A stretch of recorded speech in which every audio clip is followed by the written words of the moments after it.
This episode of the Friends of Beauty podcast is sponsored by Buddy Love Delights. Buddy Love Delights is a health and wellness company that specializes in the cannabis infusion of drinks, foods, and desserts. They provide CBD products for clients strictly looking for the healing and medicinal qualities of the hemp plant.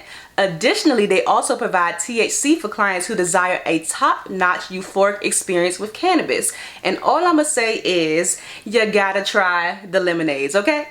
Buddy Love Delights products are all natural, made with organic ingredients, and most importantly, made with love. You can contact Buddy Love Delights directly via a phone call or text at 202-471-9838 or send them a DM on Instagram at Buddy Love Delights. Make sure to follow Buddy Love Delights to keep up with new products and upcoming events. So now let's go ahead and jump into the episode. Even when I was working with Taraji regularly every day on a hit show, I'm like, I'm not doing, they doing that. They're going to con, they doing this. And I had done it all before. I have done con, I've done the Met Gala, I've done fashion weeks in New York. I worked on Pat McGrath's team for several, but you forget all that you've done because everyone's just doing it now. And so you have to check yourself sometimes and be like, girl, you did that. You was on private jets every day of the week. Like, you've done that, but it gets really highly competitive. It definitely does. And I would lie to say that I don't even at times be like, oh, am I not doing enough? I'm not doing the latest. Girl, I'll check myself quickly. Like, girl, bye, you did it all. Like, what do you want to do? Welcome to the Friends in Beauty podcast, a safe space for ambitious beauty industry creatives to have real talk, get real answers, and practical tools to grow their businesses. My name is Aquia Robinson, and I'm a makeup artist, beauty educator, and the creator of Friends in Beauty. I created Friends in Beauty to support like-minded creatives, just like you, on their quest to connect, network, and build genuine relationships within the beauty community. Join me every week as me and my special guests reveal the keys to success and longevity in the beauty industry, and most importantly, have fun while doing it. You ready? Hey, what's up? It's your best friend in beauty, Aquia Robinson.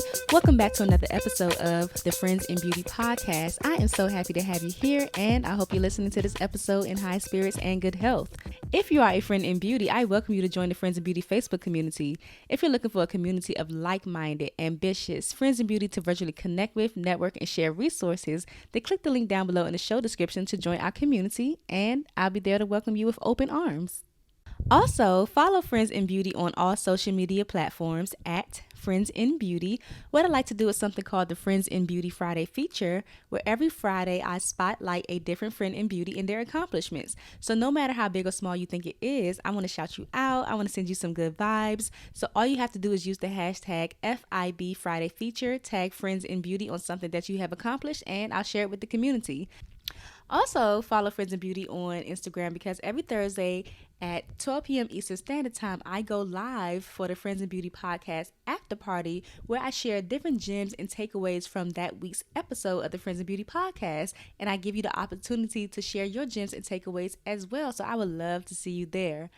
Additionally, the Friends of Beauty podcast is available on several platforms. We're on Apple, Spotify, Stitcher, Google, iHeartRadio, YouTube, you name it, we are there. And whatever platform you're listening from right now, I just want to say thank you so much for tuning into the Friends of Beauty podcast. I appreciate you so much. And I would love it even further if you took the time to leave a 5-star rating, a review, a comment, a share, a subscribe, a like, a something to let me know what you think about the Friends of Beauty podcast. And another thing is to join the Friends of Beauty mailing list tribe. I send out different resources throughout the week and just keep you updated on all things Friends in Beauty. So if that is something that you're interested in as well, the link for that will be down in the show description. And last but not least, the most important thing is to share the Friends in Beauty podcast with your other friends in beauty, your family, your friends, anybody that you think could benefit from the information that is being shared. Share away to help me grow the Friends in Beauty community. Now, today on the Friends in Beauty podcast, I welcome my big sister in my head, Ashunta Sheriff-Kendricks, to the Friends of Beauty guest chair. Ashunta is a renowned celebrity makeup artist with over 20 years of experience. From major Academy Award motion pictures to being an Emmy Award nominated makeup artist for her work and contribution to the iconic character Cookie for the Fox hit TV show Empire. Over the years, Ashunta has worked in all areas of the spectrum in beauty. Her roster has included an impressive list of clients such as Diddy, Rihanna, Alicia Keys, Tracy Ellis Ross, Zendaya, Olivia Palermo, and more. Ashunta is also a passionate educator, and you'll often find her sharing makeup tutorials and insider tips on Instagram. I had such an amazing time chatting with Ashunta, like, oh my God, oh my God, oh my God. In this interview, Ashunta shares highlights from her 25-year career in the beauty industry. Yes, 25 years in the beauty industry. She also shares the do's and don'ts of working with celebrity clientele, how she has seen the beauty industry transform over the years, advice for working moms trying to pursue their passions, and so much more. Like, anytime I had the chance to hear Ashunta speak, one thing I always love is her storytelling, and she has shared a couple of really good and juicy stories with us on today's episode. So without further ado, let's go ahead and jump into this awesome chat with Ashunta. And if you'd like to watch the interview, then tune in on YouTube. Enjoy. Welcome to the Friends in Beauty podcast, Ashunta. Thank you for having me, Quia.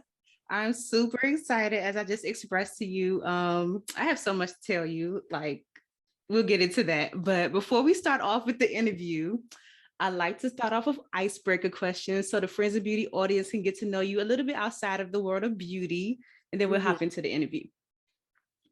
So the first one, just give us 3 random facts about Ashunta. I'm from Harlem, New York City. Woo-hoo. I'm a mother. And I've been a makeup artist 25 years. Ooh, 25 years. 25 years this year. I can't even believe it. Wow, that's amazing. That's amazing. Yeah. What do people... I said you froze for a second. Oh, shucks. Here I am. I'm back. You're back. What do people always tell you that you're good at? I would say people really would say I'm really good at skin, you know, making glowing and beautiful and radiant, and details to eyes. I'm really into that. Okay. Lips are some, and brows are still, even, you know, you have your good strengths and your bad. I'm always learning new things with brows. Lips are just something, getting them perfectly symmetrical is going to be a constant battle for me to work on, you know, if people don't have perfectly symmetrical lips. But like I always tell every makeup artist, you know, you have strengths and you have weaknesses, and I know mine, and it's fine. Yeah. What do people tell you that you're good at outside of makeup too? Oh, I always hear that I'm the connector. That's actually my nickname. People say I'm the connector because I'm the friend or the person that if I know you and someone needs something and they're in DC, I'm like, oh, Quia's there, or you're in this. So I'm always connecting people. And I would say the second thing that I hear the most is I'm a mama bear. I'm a nurturer. So I'm always hearing that I'm really nurturing with my clients and, you know, just a nurturing person in general. Those are 2 great qualities to have and combine together, a connector and a nurturer. I like that. I mean, I have a bad one too, that people say I'm a know-it-all, and I'm not afraid. I'm ashamed because I've heard that my entire life. Like since I'm a bossy. Not necessarily bad. I'm a little bit of a bossy bitch. Hey, we need y'all though. You gotta level it out. But the thing is knowing the flaws, like I said, is something I work on. So even as I've gotten older, now that I'm, you know, 47, I'm more mindful of being quick to know everything, you know, because I don't know everything, and I'll be the first, like, I don't know everything, but then I act like I know everything. So it's just recognizing when it's happening so that I can stop it. So that's what my growth cycle has been mostly, I would say, in my 40s. It's just stepping back, and sometimes if someone knows something, let them know it and don't even worry about trying to challenge it. Yeah, I can understand that.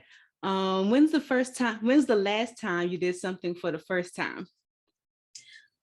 Wow, well, funny enough, it sounds petty, but I just cut all my nails off, and I don't know if you follow me, but sometimes I'm always posting my nails, and I've had long nails for, God, my whole entire adult life. The last time I had my nails this short was when I first became a makeup artist.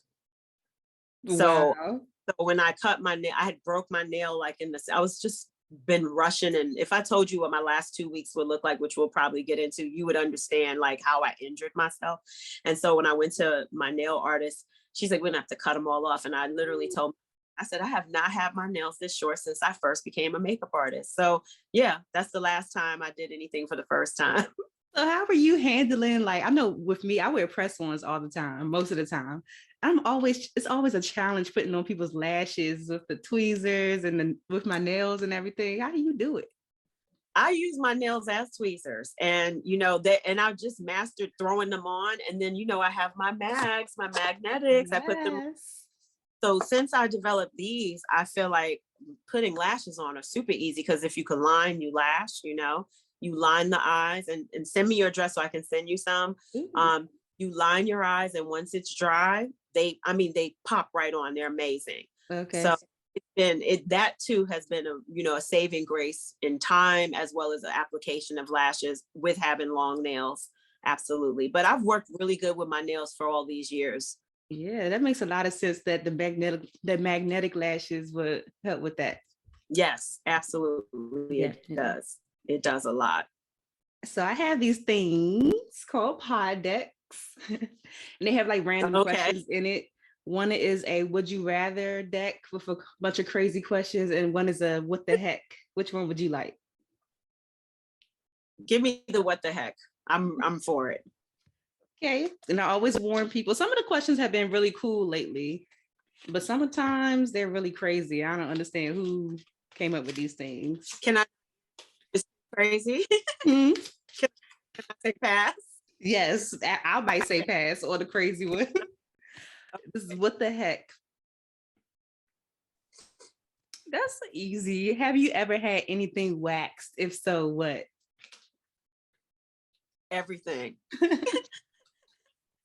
Waxed everything. I'm actually about to get laser hair removal because I'm tired of waxing. Yes, I'm a waxer. I know that's right. I think I've only gotten waxed one time, and I was like, that's enough.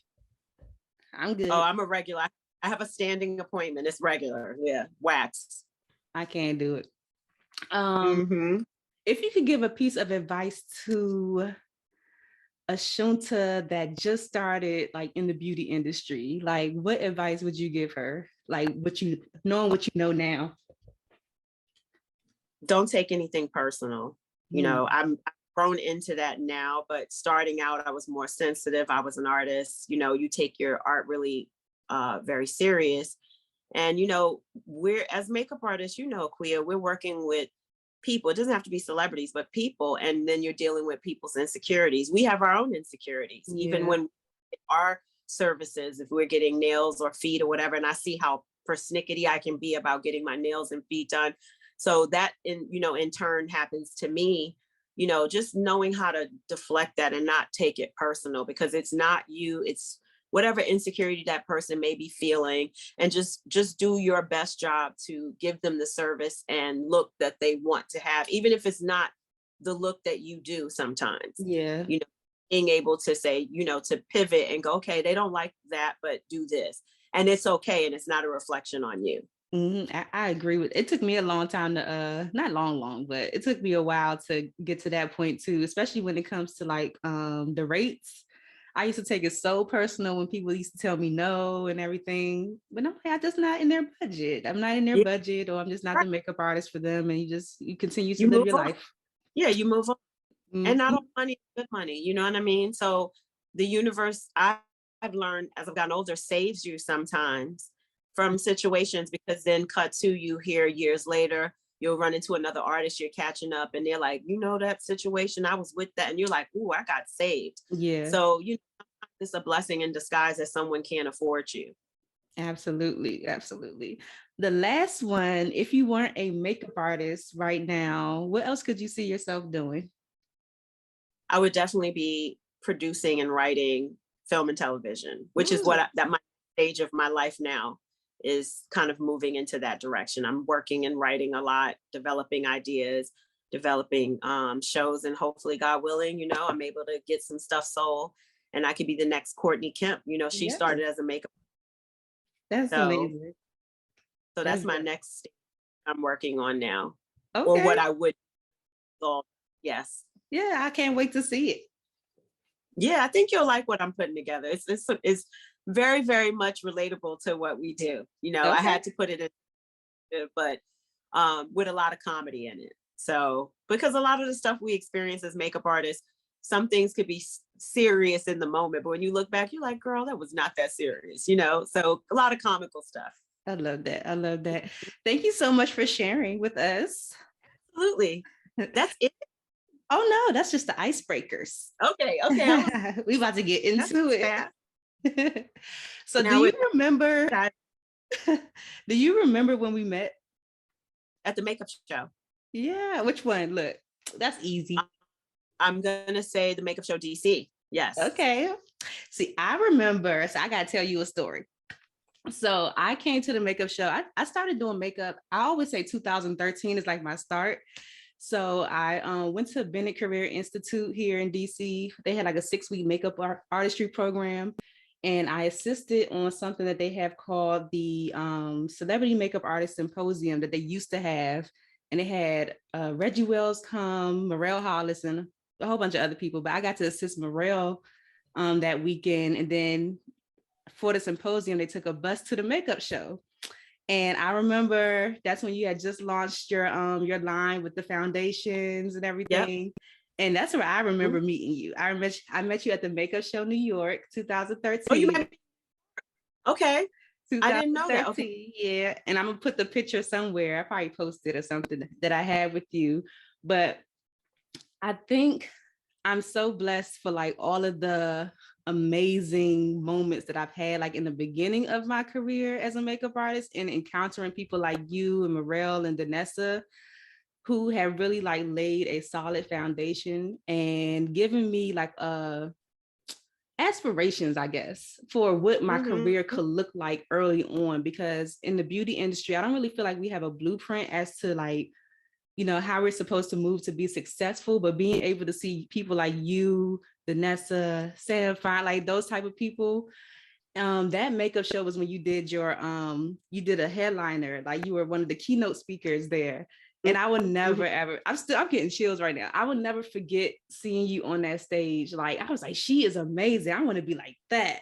Because like your the video that they showed before you came out was like all of your highlights with like doing TV stuff and like segments and like all of this stuff. I would never forget it. I would never forget it. And from that day forward, even when I built my portfolio and everything, I would go on like the Kim Barboza website, look at different people's portfolios, try to like, you know, mimic and get my artistry like that. So yes, that's when I remember first meeting you. With New York. God, I remember you telling me Morel was like, you remind me of Ashunta. You know, you had told me that. Yeah. Because I was Morel and I think his Maurice, is that his name? Yeah, Maurice. That's my best. Yes. Yeah, I had a chance to meet him one time. He said, you remind me of Ashunta when she had her locks. I was like, oh, she had locks? Yeah, I had locks for 15 years, and then I freed myself from the locks as I freed myself from some other things. So, and then now I'm in a place like I kind of want to grow my locks back. I knew that was going to happen. Yeah. So I'm in a limbo right now. I'm like, should I wait till I turn 50? Should I wait till I turn 60? But yeah, I'm kind of thinking about going back. You can have mine. I know you haven't let yours go. Oh, this has been 13 years. Yeah, mine's got so long I was getting headaches, and my actual real hair texture is very soft and curly. And so my hair basically, a lot of hairstylists said is not the right texture for locks long term. When they get too waste too much, and I end up getting traction alopecia from my locks. So that was the only bad thing. But now that I have my hairline back, because I don't mind admitting I got smart graft restoration on my hairline. I could grow my locks back, but I may not, have it on my hairline. I may shave and do more of like, I'm just thinking about things, but I definitely am thinking about getting my locks back. Yeah, I feel you on that. So in one word, like, how would you summarize your journey in the beauty industry? Oh, wow. My journey started in retail. And it really, the real journey started in high school. If you want my honest opinion, I was a theater major in my high school and wanted to be a professional dancer. I wanted to be on Broadway.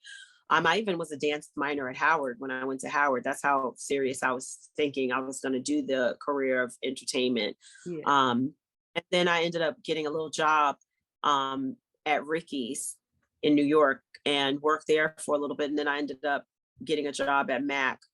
And so I was at retail probably in a total of maybe 5 to 6 years before I got my first break, so to speak. Okay.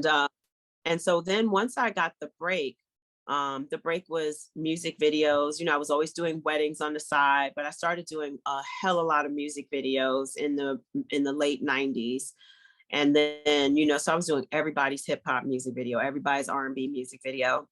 And back in the day, you know, like you worked 20 hours on a music video and make, you know, like $200, you know, you didn't make any money.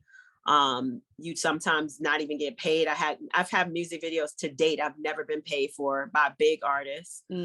So I was kind of getting jaded with that world, and I was like, maybe I'll try my hand at editorial and fashion. So then I kind of started going more that direction, and that was kind of the same. You don't make a lot of money, you know, you got to assist everyone. But I would say my career, when I look back at it, has been a steady pace of, you know, constant move forward. Then something happened and I shift, and then it's like an explosion of something amazing. And then that just kind of, that's the cycle that I've been in. It's been like steady, explosion, amazing, crazy, and then steady. So that's what my career has been like. I don't know what to call that, but I've done everything. Like I've done Broadway, I've done film, I've done television, I've done campaign, I've done editorial, I've done red carpet, you know, I'm department heading, I've assisted, I've keyed, I've worked for free, I've done weddings, I damn near did a funeral, you know, like, so I've literally done everything except probably mortician makeup. I've not done that, but I came close to, I've even done strippers, like been in strip clubs doing strippers makeup. So there's not any area that I really haven't touched, except for, like I said, the mortician world. But I feel like to make yourself a well-rounded artist, that's necessary, because how are you going to know what area you really want to work in? So, you know, like some of the things that I went through early on gave me the wherewithal to know that I wanted to end up in TV and film. Like I knew that that's where I was going to end up, and that's where I ultimately wanted to be. And as much as I love red carpet and all the fanciness of all of the stuff, and, you know, all the constant clients, you know, that you have to do, but as you grow older, I feel like, you know, that is a really hard world to be in. And I'm not trying to be shady. It is a young person's world to be running after the celebrities constantly, having a different one every other day. It's a rat race, and then you end up not really having a life. And TV and film, even though it's, you know, we're in the midst of this potential strike that's about to happen for the TV and film world, with regards to IATSE and our unions nationwide, I still wouldn't change anything. I love TV and film. I really, really do, because at least giving me some time to be with my family, you know, and to raise my kids. The way I was before, you know, when I was with someone like Alicia Keys, I'm on tour and I'm literally gone from my kids for 3 to 4 months, and then coming home and I'm only seeing them for 3 or 4 days, and I'm back on the road. And that's a lot, you know, when you have a family, and that's how I raised my kids. And when I had my son, I said, you know what, I'm going to slow it down some. And so TV and film has been a really great pivot for me to be able to be present in both my children's life and now my stepkids' life, and still work and have benefits and have a pension and things of that nature. Yeah, I love it. How do your goals as a makeup artist, like when you first started, compare to the things that you have accomplished so far? I think I've checklisted so many of my goals, including celebrities. You know, like people go, who do you wish to work with? I was like, well, really at this point, Michelle Obama and Oprah, that's really the only people I haven't touched. Yeah. All the new actors and actresses coming out, I'm not pressed to work with them. If I do, great. But I've worked with legends, you know, I've worked with so many legends and so many amazingly talented people in the entertainment space, as well as politicians. So I feel like now, in terms of goals and where I want to go, you know, I'm putting in the universe, I want to win an Oscar. I want to win. I want to be, you know, on that level with my career in the TV and film world. So that's one of my goals. My goals is I want to be awarded at this point. Yeah, I love that because you have done a lot. So, like, when did you get to the point where you felt like, like, you know what I mean? Like, I'm not pressed. Like, I've done like so many people. Like, I'm not pressed to do that person. I think I got to that point when the industry was starting to change, when social media really started picking up. I remember joining Instagram in 2014 and probably not doing a post till like 2015, and then by the time I joined, I was like, what is happening in this world? And at that point, YouTube was already kind of taking over and influencers were coming into the industry, and a lot of talent that I was working with, some of them were shifting to working with influencer makeup artists and people who have big followings. And so that's kind of when I started to be like, you know what I mean? Because then it's like the work and the merit and the talent and the time that a lot of us put into, wasn't really looked at. It was more so looked at about how many followers you have and let me see your Instagram portfolio. I had a website, I had physical portfolios. I have 20 back. I have 20 portfolios, and it's like, when I came into the industry, people wanted to see your book. People wanted to see your website. So, I had to make a lot of adjustment. And I'm not ashamed to say I went through a bitter phase, of feeling a little bit jaded with the industry, because I just felt like, how can, these legends that I even look up to, people be overlooking them for work when they have done such amazing body of work in their life. I just felt it was such a disservice to people who put work into their careers. So I think my mentality then shifted to be like, and then that's kind of when I really pivoted towards television and film, because it's one of the last standing arenas in makeup and hair and even costuming and pretty much anything, even photography and even filmmaking or whatever, where people really look at your resume and they really still look at your work. They don't, and they probably look at your Instagram too, now, but it's not the number one thing. Right. And that kind of jaded me a little bit. And I think it jaded a lot of the community that works really hard. It's not that we didn't want that to exist. We just felt like, okay, it can exist, but still look at the merit, look at the work, look at, what we have accomplished and done, and look at our resumes and hire people on that, but it is what it is. It's a different world now. And so we have to shift our minds and personality to adjust to new things, which is fine. Which I've been doing. I've been learning, what that Instagram is, as though some people say it's a curse, it has a lot of blessings too to it, because people do find you there. You can sell. There's a platform you can literally sell right to the consumer, which is amazing, for someone like me who had a brand. If I'd done that in 2013, I probably would be so much further along, but I didn't really grasp it until last year, So there's so many years that I didn't gain customers with my foundation stick, and now all the other products that I had that I could have had I shifted my mind a little bit to realize, okay, Instagram is a great branding place to grow your customers and your audience, and so that's really where I'm at with it. I found that happy medium. Yeah, I think I've just started to take Instagram more seriously. I mean, I was just kind of like doing it just to do it, like, because that's what we're supposed to do. But now I'm trying to actually like have fun with Instagram and not even try to pay attention to my numbers too much. Just do what kind of like feels good, and whoever it resonates with is like cool. I'm never looking at how much, like I'll see who's liking, but it's never pressing for me or insights.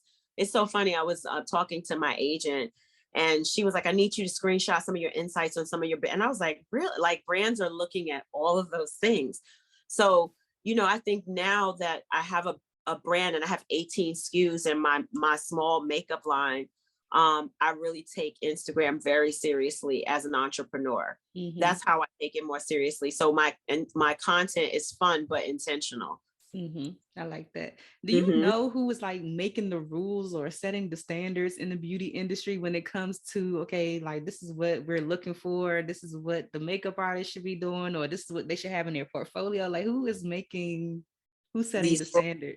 I feel like the standard is honestly set by the agencies that, that represent hair and makeup people, because they hear, I guess, from the, from the corporate side, the people hiring us for commercials or for campaigns or for talent, they hear what they're looking for, what they're wanting. And so then they're learning to curtail their, their artists to be on track, to be able to attract whatever, customer or client that they're trying to attract. So I feel like they're setting that standard.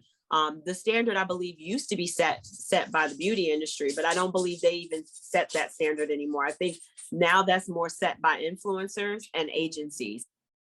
Fun stuff. Yeah, because, there was a time and a place where we were like, oh, what's going to be the trend? Let me get the fall book for Vogue, and let me get Allure's fall book, and let me get such and such. Let me look at let me look at the card. All of that doesn't even matter. I think everyone looks at Instagram and they look at high macro influencers, because I just learned the term between the different tiers of influencers. I never knew, micro, nano, and macro influencers. And so they're looking at these macro influencers that have million and up following, including celebrities, and they're people who work with them. And so they're all the ones, to me, that are setting the tone for what trends are in makeup. That's why you see this lining outside the box, and all of these different ombre lips and ombre brows. It's all coming from the influencer world. They are influencing the makeup trends, which is kind of, it's a good and a bad thing, because it takes away, again, the professional artist who has the creative eye. Not saying influencers don't have a creative eye. I don't want anyone to take that way, but we are the professionals that put time into our work to study and learn. And it's like that kind of gotten taken away from us. We don't get to set those trends anymore. We really, unless we become an influencer. Right. Then wow. That's a lot to digest. Because I'm used to that world of, we're just waiting for the influencers to tell us what's hot. So how were you able to adjust with all of these changes? And how are you able to just continue to like pivot over the years? Every time that something continues to change, you just kind of like ride that wave. It's only God, honestly, Aquia. I can honestly say I'm a really faith-driven woman. I always have been. People would say I was crazy starting out as a makeup artist, and then I became pregnant and had my daughter, and then I'm going on tour. You're going on tour with a child, so I've just never really paid attention to people, and I do what God tells me to do. I move in that type time. So I feel like, if anyone is in a place of, like I tell makeup artists this all the time, they get frustrated. They don't feel like they're getting paid attention to because their numbers aren't high and they do amazing work. I tell them, put blinders on, honey, block out people that annoy you. You can mute them, mute those people if they're annoying to you, and just tunnel vision it. I'm so sorry. My phone just did that. Tunnel vision yourself. And just be in your own zone and do your own thing. Because honestly, the influencers, a lot of times, that's what they were doing. Right. Now they're competing with each other. But what initially got them to jump on that camera and start playing in makeup in the first place is depression or sadness or insecurity or loneliness or life transition or whatever it is. But it was a self-motivated thing that actually got them there. And then without them even knowing it, millions of people started, identifying with them and then following them. And then once they got all the following, then it becomes this whole, like, let me look to the left. What is so? Right. Stay doing what you're doing. Stay authentically and organically yourself. And when you do that, the rewards will pay off. And I always say, Lord, bless me indeed and enlarge my path. That's the prayer of Jabez. When you pray that prayer, be careful what you wish for, because he will enlarge it more than you've ever asked for. And that's what happened to me. It's a blessing, but it's like, ooh, Wow. How often do you actually do makeup these days? I just did makeup this morning. So quite often, even if it's not like this morning I had, she's a chef. She has a new show for the Food Network. She ran to my house. I did her hair and her makeup. She's been in my house every morning this week. I just came from Mexico. I was there for 24 hours. That was from Friday to Saturday, doing my little sister. She's my play sister, but doing her makeup. And I came off of that from a 3-day Toyota commercial, doing hair. So I'm always doing makeup. It's almost every day. Even if it's not on a famous person, I'm always working. I love that. I wanted to ask you, what was your inspiration behind Taraji's look this year for the Met Gala? For Met Gala? Yeah. So the inspiration was Diana Ross. And so henceforth, the sequin jumpsuit and the big hair. and the glittery eyes and everything and the wispy brow. We wanted to go very 70s disco funk. But Diana Ross was like the pivotal part of what we were trying to convey. And, just really, everyone was so confused because when you say the American lexicon of fashion, I think people couldn't really grasp because it's such a big thing to grasp. A lot going on. It's a lot because America, from its birth has had a lot of different things that has culturally influenced the world. Many different things. And honestly, a lot of it is Black people, and everything we've brought to the table since coming here or being brought here as slaves, right. From creating, gospel music, then turns into the blues, which turns into, rock music, turns into R&B, turns into jazz, turns into hip hop. Just that alone, that is century of energy that we've put into the stratosphere through our pain. Yeah. So, and all of those things have influenced culture. So, at the end of the day, yeah, I mean, we it was so complicated and I think people just couldn't grasp it, but I grasped it because I'm a history person. Okay. And so I just knew that it basically meant like whatever America lent to the world of fashion. And so that's very vast. That's why I feel like other concepts are more narrow, like, when they did I forgot what the concept was a few years ago. But, a lot of the concepts are much more precise and, people can see, oh, this is a nod to Asian culture, or this is a nod to, indigenous people. But America is very broad, just like we are. We're a melting pot nation. So we're a melting pot culture. And so, yeah, but our whole theme was Diana Ross, disco era. And I think we achieved that. It's not how Taraji normally looks, so we did so that. Good. And I love how her brows are so thick now. I know she loves her. Well, I can't take credit for that. Saisha Beecham has been working with her because I took a step away to work more on TV and film. When Empire ended, I even, told T, I said, I really want to stay in the TV and film space. And so I've been on all kind of TV shows and films. I was out of the country for almost 3 months, working on a film in the Dominican Republic with Brad Pitt and Sandra Bullock and Channing Tatum and Divine Randolph. So, I've been just spreading my wings because I think that's important too. I've been with Taraji for over 10 years and we've done so much together. And I think it's important for us to grow too. And I'll see her, we're doing Annie together in December. So I'm excited to do that with her. She's doing Annie live. She's playing Mrs. Hannigan. It's character makeup. So that's going to be fun. But it's important, I think, for us as artists, to also grow, and for talent to grow. And Saisha's doing an amazing job on her. Yeah. And I love the thing house. Yeah. Is it ever hard to end your journey with someone that you've been working with for a long time? I never think that the journey ends unless I'm ending it, with T, I don't think the journeys will ever be fully over because she'll always probably call to me for the things that I want to work in, which is TV and film. And if she chooses not to, that's fine too. She's a friend for life, she's family for life. But I have had clients who've ended it because they wanted to do other things or be with other people. And it hurts. It definitely hurts. I have artists call me all the time because they know that I've experienced that. And when they experience it, they're like, how do you deal? It's hard when you're with someone every day, or even a few times a week. That person becomes like family to you. You find yourself getting them a cup of tea, or do you want something to eat? Or, if they become really close, they're in your house and you're cooking food for them. They get to know your kids, your family. So it gets very personal and very intimate. Yeah. A director told me many years ago when I was with Alicia, he said, how is she today? And I was the first person he asked. And I literally said, well, why are you asking me that? Why don't you ask her assistant? He said, no, I always ask hair and makeup because you guys see them first and you see them in the most intimate, vulnerable way. And the temperament of their energy from seeing them first thing in the morning, even before the assistant times does. He said, you guys are so crucial and important to how my day will go. Because that's why I asked. And I said, tag, I didn't even think of it that way. So our job is super important. And that's why it's really important to come to the table with positive energy. not to come to the table with weight from the night before. And, we've all had bad days where we come in and we're like, that I had a car accident, or, and you're coming in with that energy.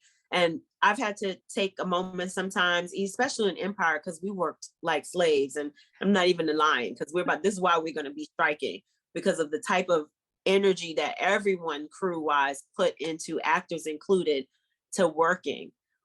It's brutal, when you work 20 hours and they don't give you a turnaround. And you've got to drive an hour and a half to get home at night, and it's 3 or 4 o'clock in the morning. So this is why we're striking. I'm sorry to keep talking about it, but no, it's cool. But at the end of the day, I've learned to just kind of sage myself, shake it off, take a moment in the car, leave a few minutes early. Those few minutes extra early, I always tell people, will really save your mind, body, and soul, just so that you could park and just sit for a second and close your eyes before you go to deal with them, because they're human beings too. And people forget celebrities are human beings. A lot of them coming from the same tracks of life that we're coming from, in urban communities, from impoverished communities, from single parent households, from abuse, from all of those things. They completely forget that celebrities have this same life story that they have. It's just that their talent took them this way, your talent took you this way. And that, God brought us all together to work together.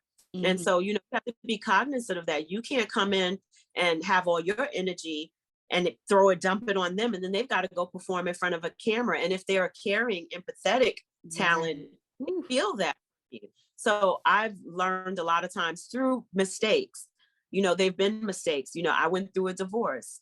I was a single mom, and there was times where I was very heavy feeling and very draining, and probably, some of my clients could feel that energy. But in retrospect, you just learn from it, and you just learn to find out what's the solution to change that. Because it doesn't mean you need to suppress yourself and push it down, but we're in a service position, so it's different. It's like, go to see a doctor. Do you want him to complain about his whole life to you and cry and be stressed out? Like, this man's about to do surgery on me. No, So I've had to reset my brain.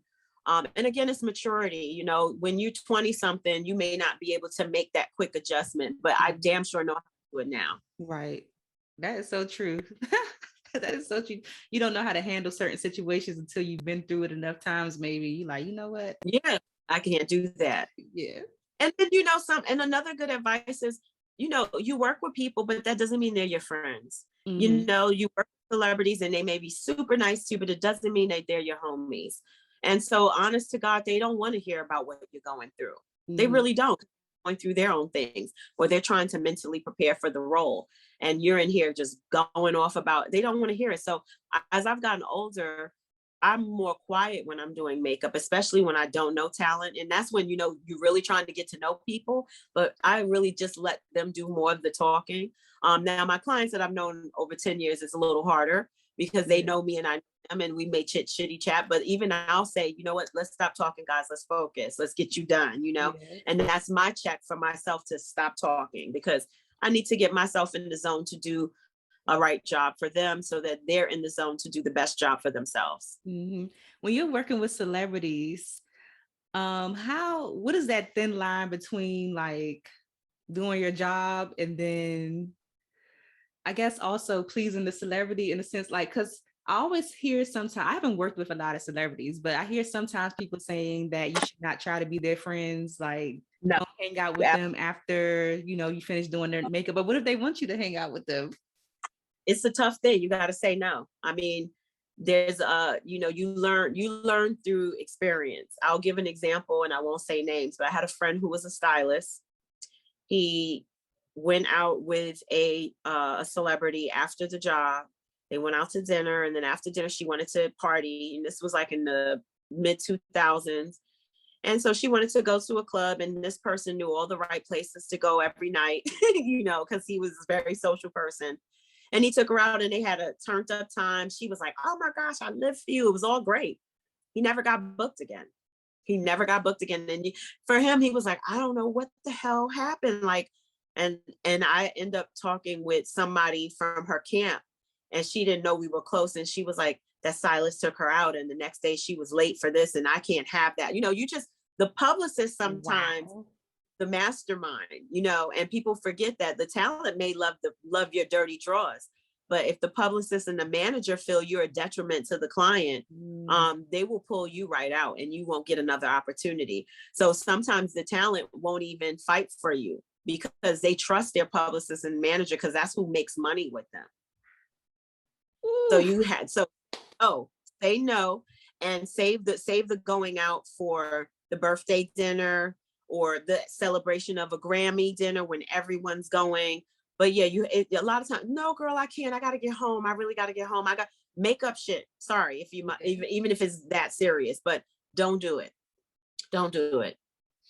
That is so crazy. Separation of church, separation of church and state, separation of client and you, and you'll be grateful that you made those boundaries for yourself later on, so that when they do maybe find someone else or decide they want to use someone else, you won't be as wounded because you'll be like, I thought you was my friend. I thought you were what I did. Because a friend, if they really love what you did or dislike what you did, would pick up the phone to talk to you. That's what friends do.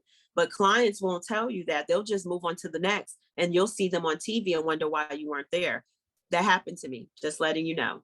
Wow, that is so crazy. Oh my gosh. Okay. So you mentioned you have kids. Do you have any advice for the working moms out here, the working moms trying to pursue their passion while also trying to take care of their kids? Yes, I do. Support system. That's the magic word. You may not have a mother like mine or a grandmother, that is willing to, not even can, because it's not about can. Sometimes mothers are like, the grandmother is like, I did that. I don't want to watch your kid. So find a support system, get your kids into good daycares, make sure daycares have extended hours, find a good babysitter that's reliable and trustworthy that you can have around your kids, vet them, make sure that they're safe. Those are the things that are most important. Get everything in place. Get your kids in activities after school, send them to piano, send them to dance, karate, anything that can extend that day, because we all know that our days are long. So you just really have to have a really strong support system when you become a mom and you're in this industry, because I always say makeup artists, we really like doctors. We have the same schedule. We're on call. I know modern day makeup artists, and I know you're not one of them because you came up 13 years ago, but the ones who've been 5 years in, they don't even keep their ringers on their phone. My phone always was on ringing, and I would get calls at 2 a.m. to go to Puff, when I was Puff's makeup artist, and have to wake my baby up, who was only 1 or 2 years old, and carry her to daddy's house and wait for him. And he's running late. Right. And, it's just crazy, the schedules that we have. And, if you don't work that way, someone else will. So what you have to do is just get a good support system in place and take time as a mom, if you don't have a husband or a really strong network of support system, to really think whether or not you can do this full time if your child's a baby. Because once they're in school age, you can do it. Yeah. But, if you don't have a strong network and support system and all those things in place, like I said, and your child is still an infant or still, underage where they can't get into daycare, just, put it part-time and do it when you can, and wait till you can get all those things in place, because the stress that you will have on yourself is just not worth it. And you'll end up taking that out on yourself and your children. Yeah. I feel like it's also the stress and also the pressure of watching what other people are doing and feeling like you're falling behind if you're not, booking a job every day or working with certain people and everything. You kind of, I don't know. There's so much pressure. It's a lot of pressure. Do you ever have the pressure of always feeling like you have to be on all the time? Like when you show up places? I used to feel like that. I even looked at, my, like, do I have enough clients? Like I've gone through that phase. Am I working on the hottest people? Am I doing most relevant work? I think I just really zoned into, I don't give a F, and I feel like that's just the healthiest place for me to exist for myself, because I'm highly competitive. I played sports and I played varsity sports, and I told you I was going to be a dancer. So my mind is already competitive. So I will go crazy, looking at, oh my God, why am I not doing this? So, and social media really ignites that really heavily for people. Mm-hmm. And so I have to get to a place where, because even when I was working with Taraji regularly every day on a hit show, I'm like, I'm not doing, oh, they doing that. They're going to con, they doing this. And I had done it all before. I have done con, I've done the Met Gala, I've done fashion weeks in New York. I worked on Pat McGrath's team for Mm-hmm. several seasons, but you forget all that you've done because everyone's just doing it now. And so you have to check yourself sometimes and be like, girl, you did that. You was on private jets every day of the week. Like, you've done that, but it gets really highly competitive. It definitely does. And I would lie to say that I don't even at times be like, oh, am I not doing enough? I'm not doing the latest. Girl, I'll check myself quickly. Like, girl, bye, you did it all. Like, what do you want to do? Yeah. And it's also important for the younger generation, for them to experience the things that I did, for them to get on private jets, for them to be at Met Gala, for them to do Cannes Film Festival, Fashion Week, to do editorials. And if I am hogging up everything, this is what we came into during BLM, the whole question of being the only one at the table. I was the only one at the table for a very long time in certain spaces. And of course I brought everybody up that I could, assistants, referring them work, pushing them on people, even when people like, I don't want anyone but you. No, you're going to work with her. She's amazing. So it's really important that when you are the only one there, that you're also opening that door for somebody to walk through behind you. Mm-hmm. And so it's not necessary for me to be at any and everything. It's kind of like my husband. He's an actor. And when he first started getting into the industry, he thought he had to be at every event and every party. Now he's like, I don't need to be at everything unless like it's a major red carpet.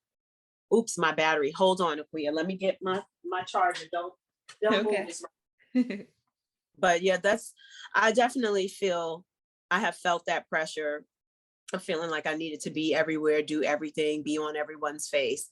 But I've let go of that. Mm-hmm. Mm-hmm.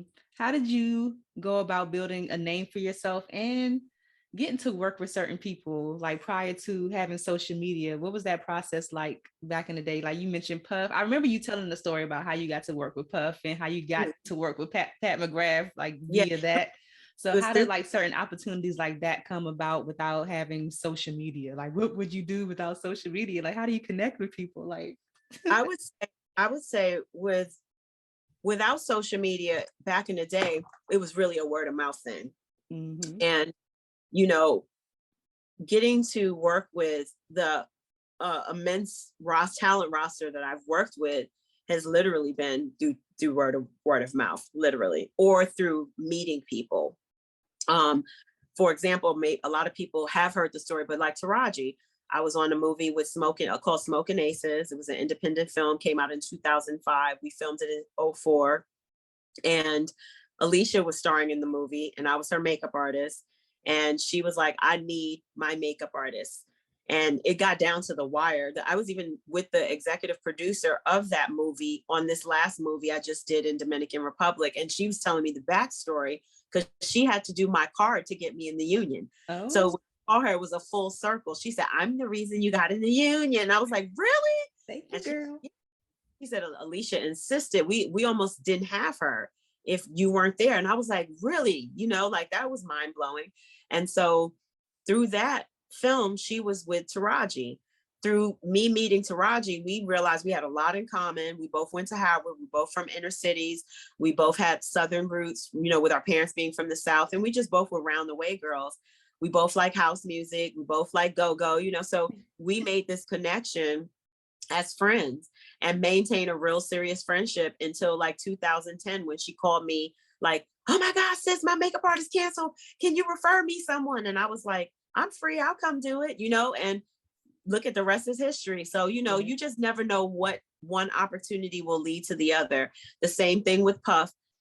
Puff happened because I got called to do a music video at 5 a.m. A woman named Stacey Gray called me, who I had met at an event when I was at retail at Henry Bendel. I was doing a Vincent Longo event and she was working the event and she was like, you do great makeup. I really like how you do makeup. So she was like, give me your card if I ever hear about anything. Little did I know this woman was doing all these music videos. She called me 3 weeks later, 5 a.m. Ashunta, my makeup artist had a car accident. Can you come? Went Didn't know where I was going. Didn't know what I was doing. She didn't even tell me the talent. She just said, meet at Port Authority on 8th Avenue. There's gonna be a white van, 2 passenger vans, just jump in it. I could have gotten into sex trafficking, like Right. I didn't know, but I trusted her. I left my daughter with my mom, went, lo and behold, get to the video. I'm doing people in the motorhome. I'm banging out girls left and right. And then they're like, oh, can you do Loon? Can you do Beanie Siegel? I'm like, Beanie Siegel and Loon, what video am I doing? Do them, get on set, and it's 112. It's Dance With Me. Another little known fact, I'm running around the set and Puff's assistant was there. And she just saw me hustling, going from the guys, going to the girls, never complaining, always smile on my face. I had locks. I had my brushes in my locks. They were my assistant. And she called me like 3 days later and was like, I got your number from Stacy and I loved how you work. You just didn't complain. You were running around the whole day. I think you'd be great for Puff, And I ended up being Puff's makeup artist for 5 years. And then through Puff, I got Usher. And so I always say, it's just be nice to everybody, be kind to everyone. A lot of those people who were PAs and assistants when I first came into business are presidents of companies now. They're heading these companies and they're making the decisions to hire people. If I wasn't nice to those people when they were assistants, when they were interns, right, they would not look to me now, to department head or to key or to come in and run something, so it's really important to be nice to people and just to treat people like you want to be treated. Mm-hmm. And so that is a really big thing. I feel like that has been a major point in my career, in my life, because I've always treated everyone with respect and love and kindness. And if anyone got a bad day from me, that's what it was. It was a bad day. I apologize to them now through your podcast, because it was not me. I'm always nice, and friendly, and try to be informative. It doesn't hurt to give people information.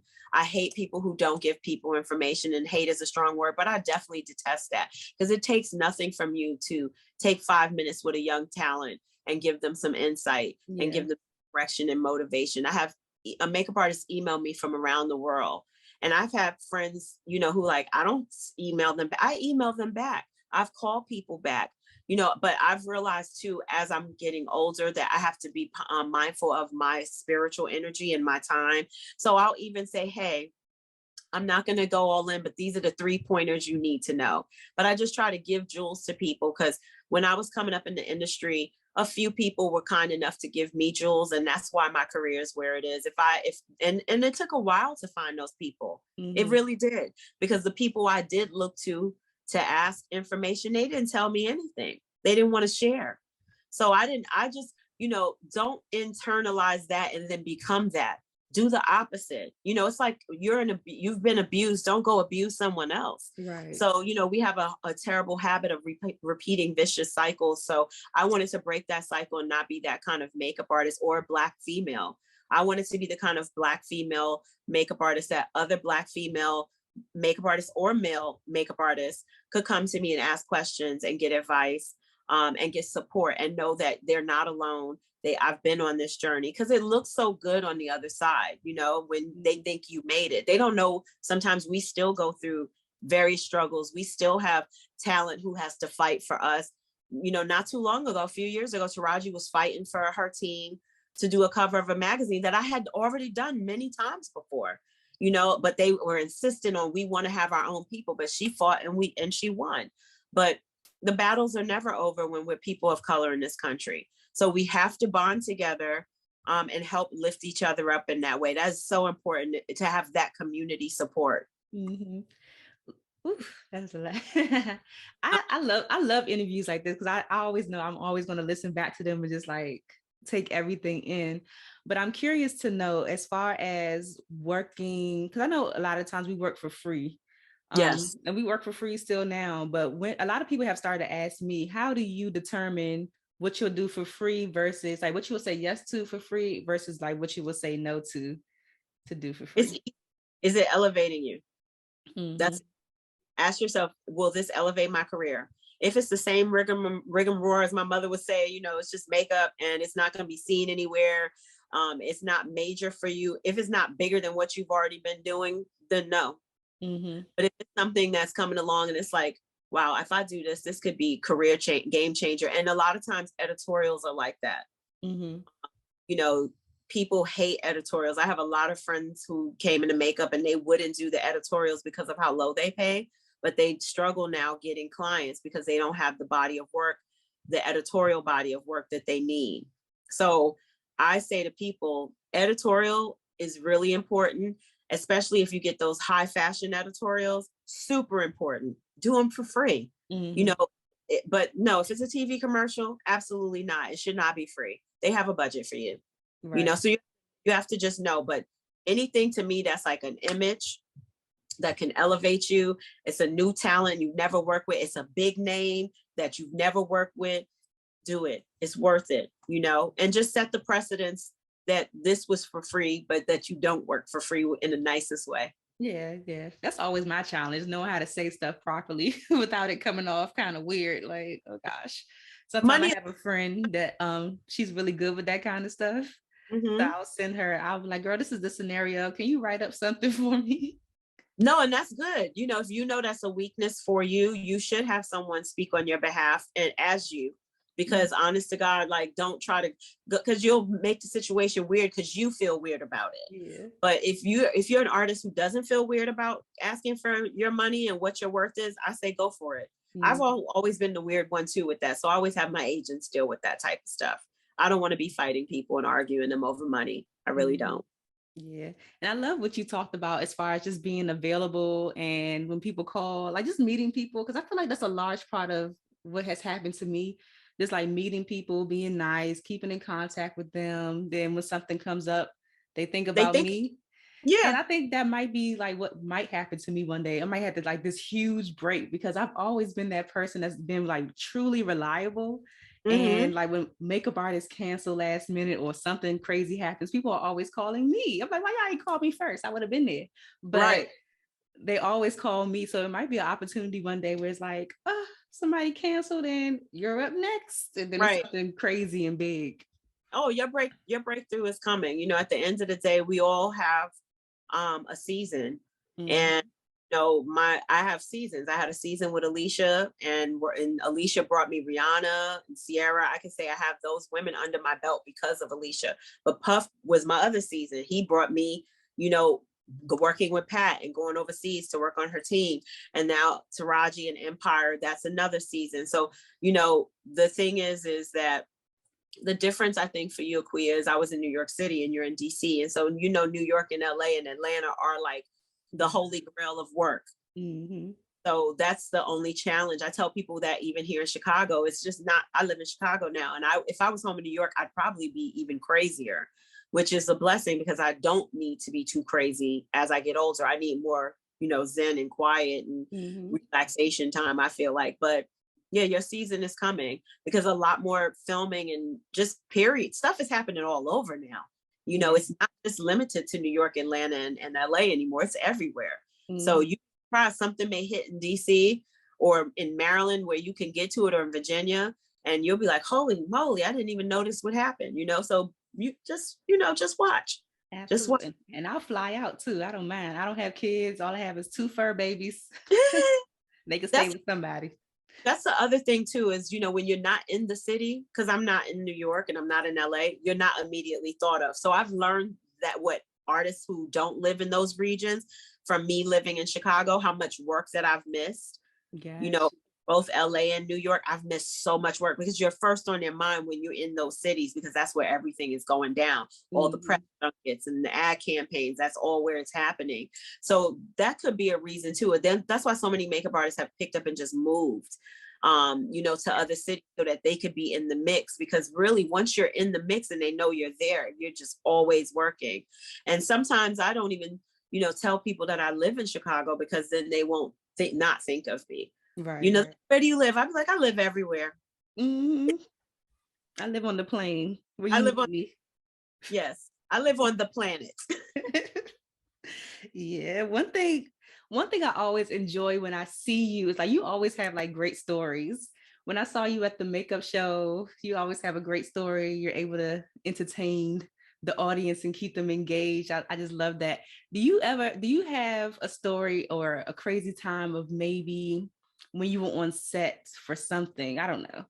Maybe you were on set for something and the set life was crazy, but the end result turned out like amazing. Maybe like a campaign or something, and like set was hectic. I've had Or a lot of stories like that. I've had racial issues happen to me, where I was on one of those editorial shoots where it's multiple celebrities and multiple glams.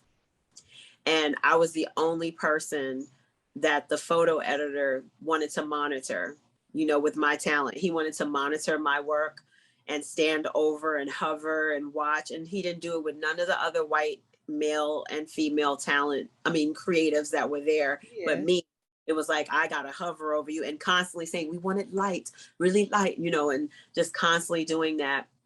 And to the person that I was working on, she was like, can you please leave so I can get ready? Mm-hmm. And so he got the picture.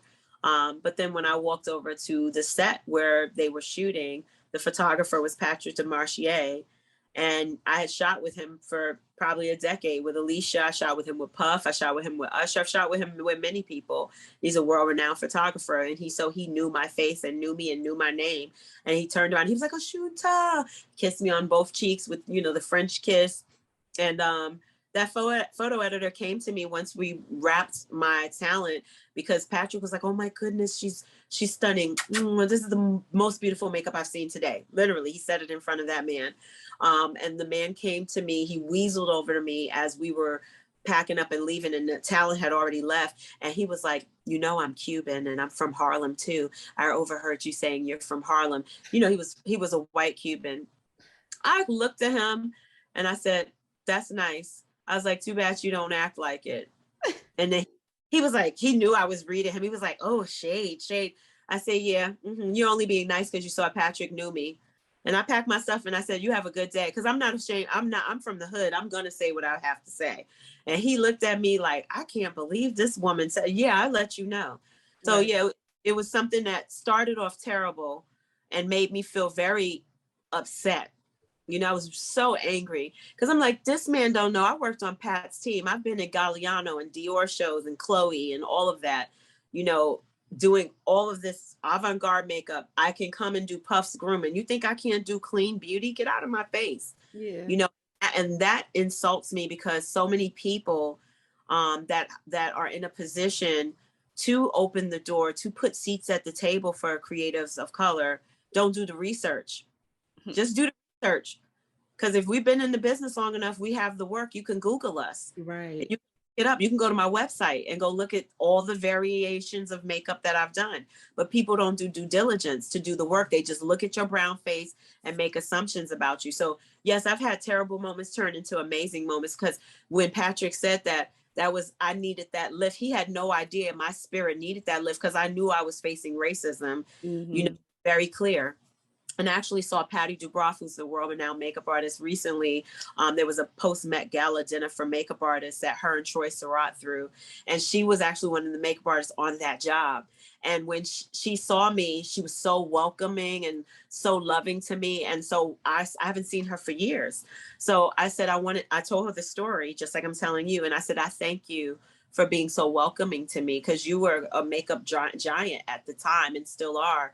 I said, but you welcomed me. And I said, when I was being so unwelcome by him and everyone else. So she almost cried. She was like, I didn't know you were even going through that. So, there are great moments that happen from lemon, so to speak. Lemonade was made. On Empire, I had, I won't say his position because everyone will know who he was, but I had a man very high up who picked at me my first year there. He picked at me terribly. I mean, I would be crying in the trailer. I would have to take bathroom breaks. He would be like, Taraji's makeup. He would be screaming, I have to go do 5 hours of editing, post-editing, because you make her too orange. It was all this stuff. And I'm like, dude, when I'm looking at the monitor, she looks great. What are you talking about? And I went and asked my department head, and she was like, I don't know what he's talking about. She looks great. Lo and behold, years later, before he was actually, I don't know if he left or went on somewhere else, he apologized to me, but told me I reminded him of his ex-girlfriend. And so just the sight of me was irritating. And he was going through a divorce and a breakup, and he was going through all these personal life things, but attacking me every day. If you don't go get some therapy and leave me alone, like. So, yeah, so these things really happen to people, on set. But what the lemon to lemonade on that was I was nominated. I was Emmy nominated.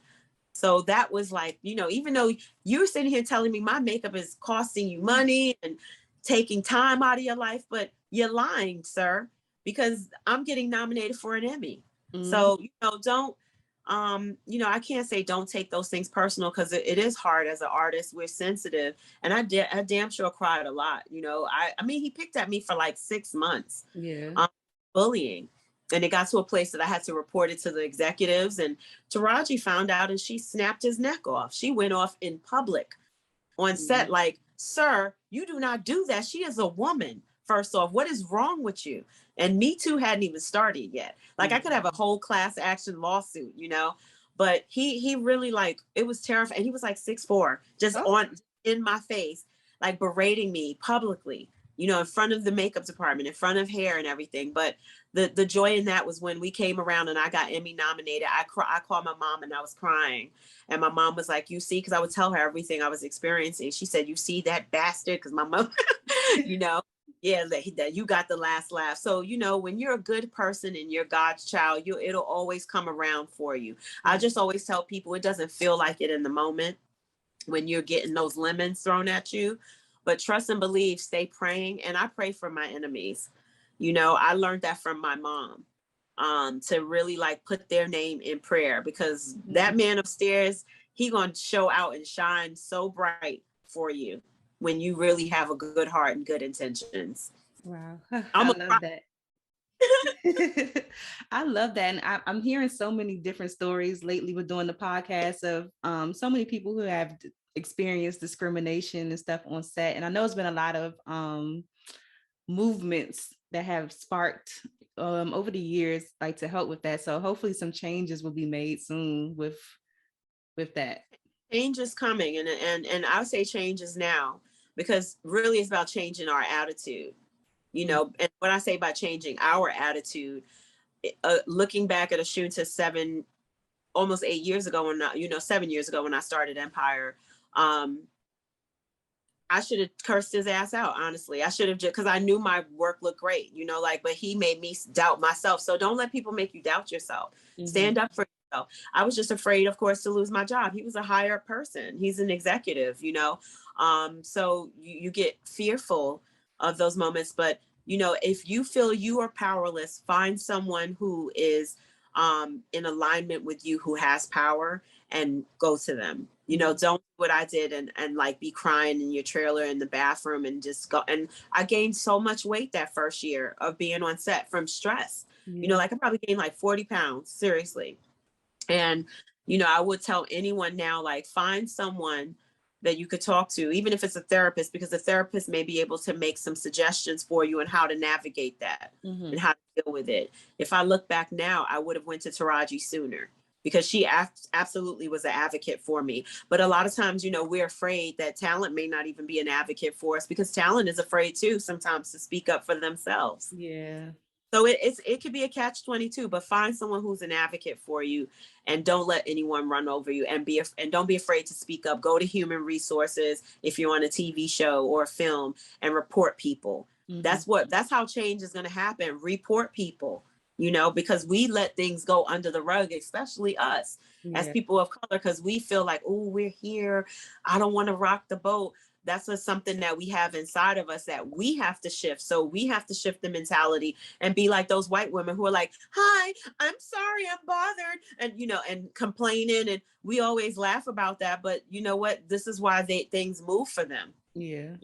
Because they're not afraid to say, I feel threatened. You know what I mean? Yeah, I don't feel comfortable. I feel comfortable. So we need to learn how to also convey the same messaging without, the tough, brash part that we have about us, because we all know we are tough because of how we are raised, because of the communities that we're in. And we can go into why we're like that. It's not our fault. It's because of systemic racism, Yeah. So we have to make a mental shift to also realize that we're human, number one, we are female, number two, and then we're Black females. And when people are talking down to you and degrading you, that we have rights and you should not let anyone talk to you like that. So that's what I would have told myself 7 years ago, not let that go on for almost 6-7 months. I mean, it was damn near the end of the season before he was reprimanded. But mind you, all the damage had been done to me mentally, you know? I'm so sorry that happened. It's okay. He's a lot has happened to him that I know. So right. Karma. Karma's a mother effer.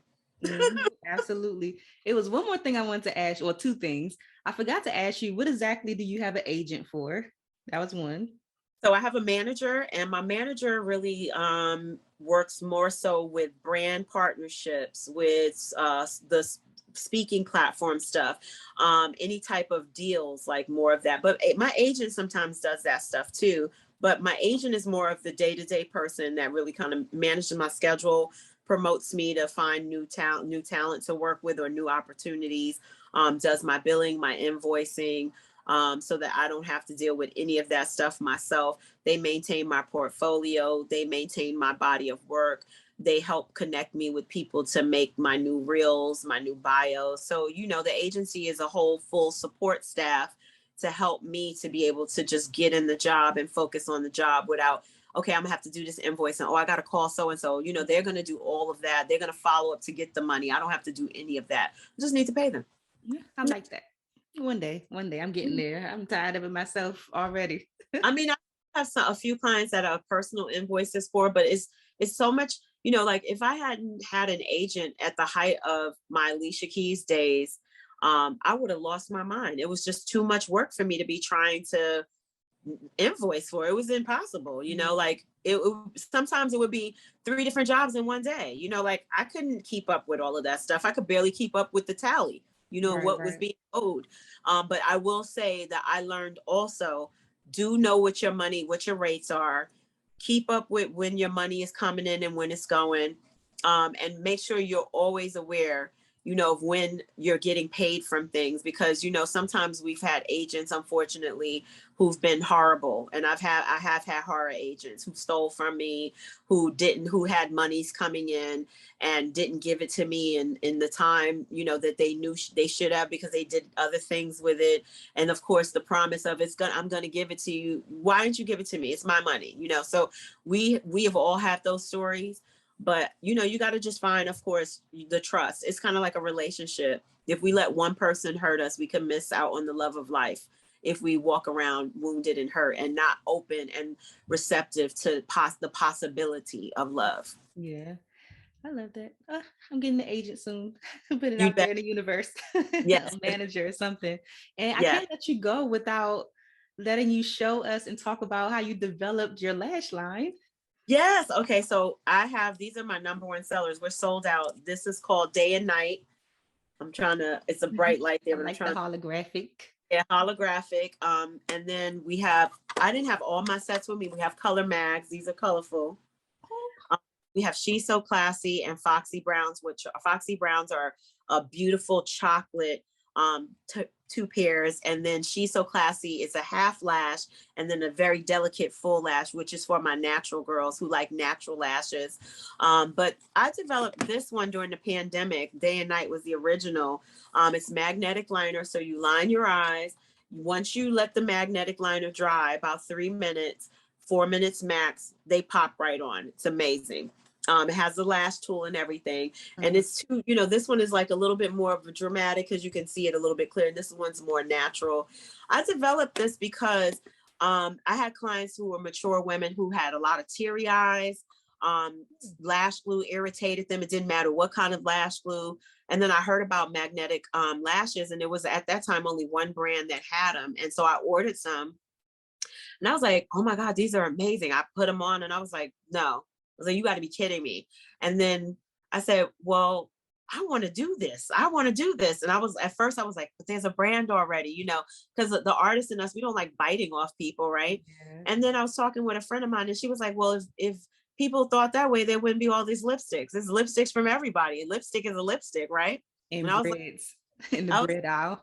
Right. So I was like, well, why can't I come up with my magnetic lashes? So what made my magnetic lashes different from the other brands of lashes out there is I actually worked with a manufacturer and I custom designed these myself.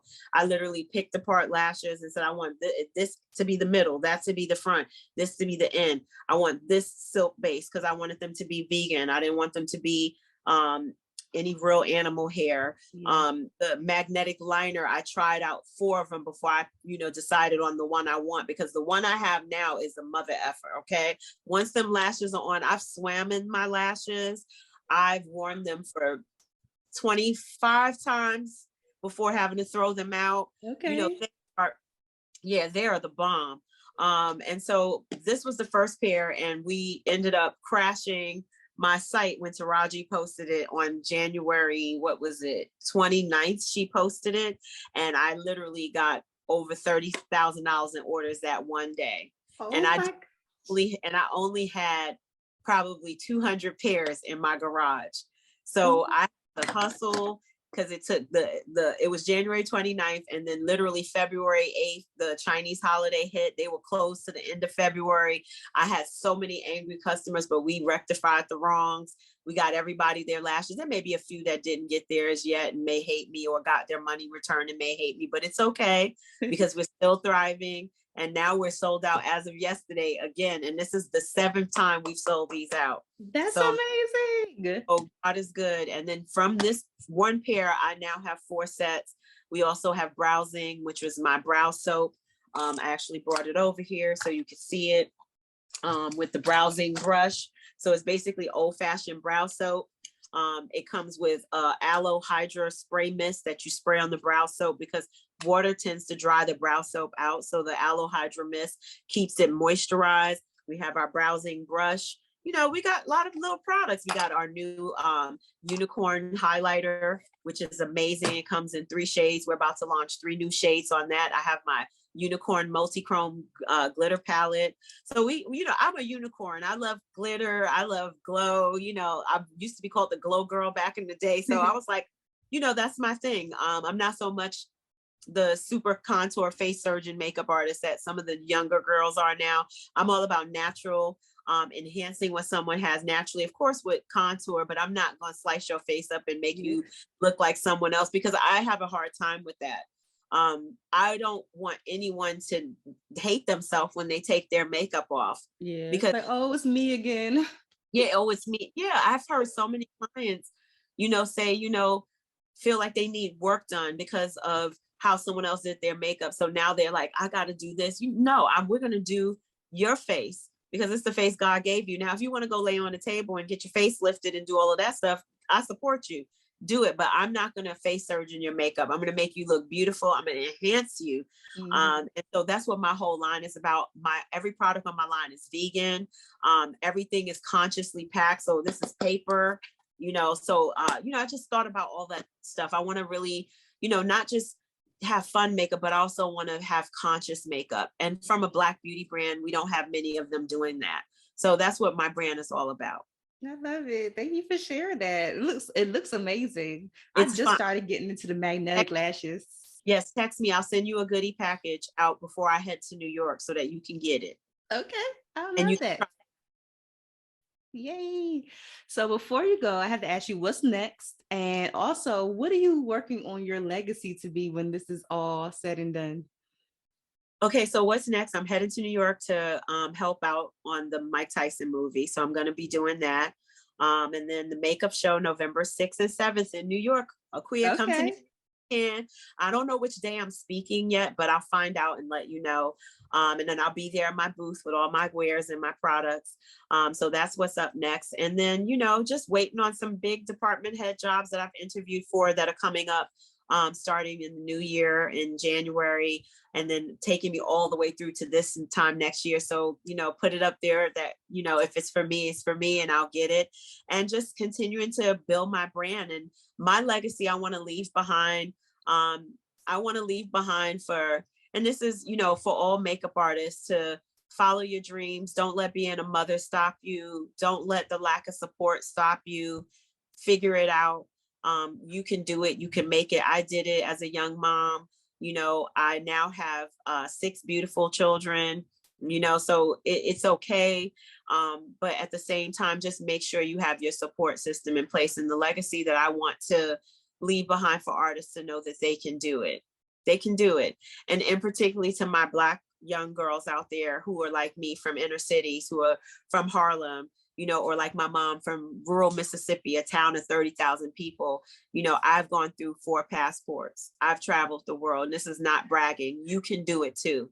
I'm telling you because I believe in you and I know you can do it. So follow your dreams. I love it. So this has been amazing. Like, I'm just all gushy inside. I just feel so good. But Yes. Before you go, I have to ask you the rapid fire questions that I ask all of my guests. Yes. So whatever comes to your mind first, just, spit it out. I'm a cusser. I hope I don't, Lord. Okay. Hey, if you curse, it's all good. So what are the top 3 keys to your success so far? That's the first one. God, faith, kindness. Okay. And how do you measure your success? How do I measure my success? That's a hard question to ask because I don't look at myself as successful. I really don't. I don't even think about it, honestly. It's people who say it to me, like, you're a very successful makeup artist. I still look at myself as that 20-year-old that started in makeup. Makeup just really excites me. So I would say success for me is that I'm still doing it, that I'm almost 50 and I'm still doing it. That's success. Mm-hmm. What's the best advice you've ever received? The best advice I've ever received is to always put yourself first. Mm-hmm. Mm-hmm. Very tough. Very tough. That's tough. It is, right? Dang. I don't know why, but yeah. What advice would you give to another makeup artist? I guess you kind of touched on it already, but who's just ready to give up and throw in the brushes? This is not working for me. This is not going fast enough. I don't think this makeup life. Yeah. I would say makeup is a journey. And from when I became a makeup artist in like 1998 to now in 2021, it's a full journey. Don't ever think you've arrived. Never think you've arrived, because then you have no place to go. So accept every hill, every peak, every valley, and don't give up if it's really truly your passion and your dream. Assess though the circumstance.